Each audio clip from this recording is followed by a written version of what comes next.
পবিত্র রমজান মাসে আল্লাহর সান্নিধ্য লাভের আশায় দেশের বিভিন্ন মসজিদে মুসল্লিরা ইত্তেকাফে বসেন। তবে যশোরের একটি মসজিদে এবার দেখা গেছে ব্যতিক্রমী আয়োজন। দেশ বিদেশের বিপুল সংখ্যক মুসল্লি একসঙ্গে ইত্তেকাফে অংশ নিয়েছেন।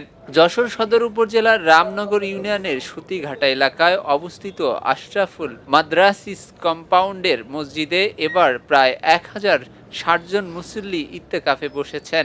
তাদের মধ্যে রয়েছেন ৭৫ জন বিদেশি মুসল্লিও।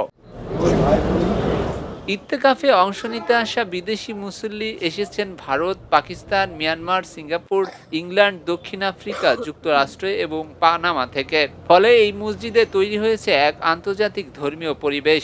সাধারণত ২০ রমজান থেকে সুন্নত ইত্তেকাফ শুরু হলেও এ মসজিদে অনেক মুসল্লি ১ রমজান থেকে নফল ইত্তেকাফে বসেন। দিন যত গড়িয়েছে ততই বেড়েছে অংশগ্রহণকারীর সংখ্যা। ২৬ রমজান পর্যন্ত পাওয়া তথ্যে দেখা যায় সুন্নত ইত্তেকাফে অংশ নিয়েছেন প্রায় ১৬০০ মুসল্লি। আশরাফুল মাদারিসের মহাপরিচালক মাওলানা নাসিরুল্লাহ জানান, কয়েক বছর ধরেই এখানে বড় পরিসরে ইত্তেকাফ আয়োজন করা হচ্ছে। ২০২৩ সালে প্রথমবারের মতো বৃহৎ পরিসরে ইত্তেকাফের আয়োজন করা হয়। এরপর থেকে দেশ বিদেশের মুসল্লিদের অংশগ্রহণ ক্রমেই বাড়ছে। বিশাল কম্পাউন্ডের ভিতরে ৪ তলা বিশিষ্ট একটি প্রশস্ত মসজিদের একসঙ্গে সহস্রাধিক মুসল্লি ইত্তেকাফে অংশ নিচ্ছেন। মুসল্লিদের জন্য ইফতার, রাতের খাবার এবং সাহরির ব্যবস্থাও করা হয়েছে নিজস্ব ব্যবস্থাপনায়।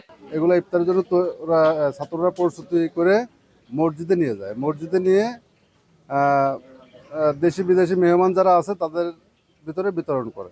আলহামদুলিল্লাহ, এটা সুন্দরভাবে এটা আমাদের প্রিন্সিপাল সাহেব আছে, উনি যেভাবে দিক নির্দেশনা আমাদেরকে পরিচালনা করেন, ওইভাবে সকল শিক্ষক সম্মিলিতভাবে ছাত্র শিক্ষক মিলে সবাই সেইভাবে কাজটাকে আঞ্জাম দেওয়ার জন্য সকলে সচেষ্ট চেষ্টা করে, আপ্রাণপণ চেষ্টা করে। মাদ্রাসার শিক্ষক, কর্মচারী এবং প্রায় ১৮০০ শিক্ষার্থী একটি বড় অংশ স্বেচ্ছাসেবক হিসাবে মুসল্লিদের সেবায় কাজ করছেন। আশরাফুল মাদারিসের শিক্ষা সচিব হাফেজ মাওলানা সাব্বির আহমেদ জানান, শাইখুল হাদিস মাহমুদুল হাসান গাওরঙ্গী রহমাতুল্লাহ সিলসিলার অনুসারীরাই মূলত এখানে ইত্তেকাফে অংশ নেন। বর্তমানে দক্ষিণ আফ্রিকার নাগরিক শায়েখ ইব্রাহিম আফ্রিকির এই সিলসিলার অন্যতম শীর্ষ ব্যক্তিত্ব।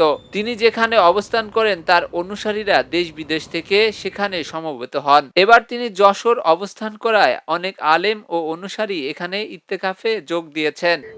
আল্লাহ আমাদের এক মহান বুজুর্গ হযরত মাওলানা ইব্রাহিম আফ্রিকি সাহেব, ওনার কারণে ওনার মহব্বতে ওনার সোহবত অর্জনের জন্য আমরা এই আশরাফুল মাদারিসে এখানে ইত্তেকাফের হালতে আছি। রমজানের শেষ দশকে আত্মশুদ্ধি ও ইবাদতের গভীরতায় ডুবে থাকা হাজারো মুসল্লির উপস্থিতিতে যশোরের এই মসজিদ যেন পরিণত হয়েছে এক অনন্য আধ্যাত্মিক মিলন মেলায়। খবরের কাগজ, নিখাত, নির্ভীক, নিরপেক্ষ।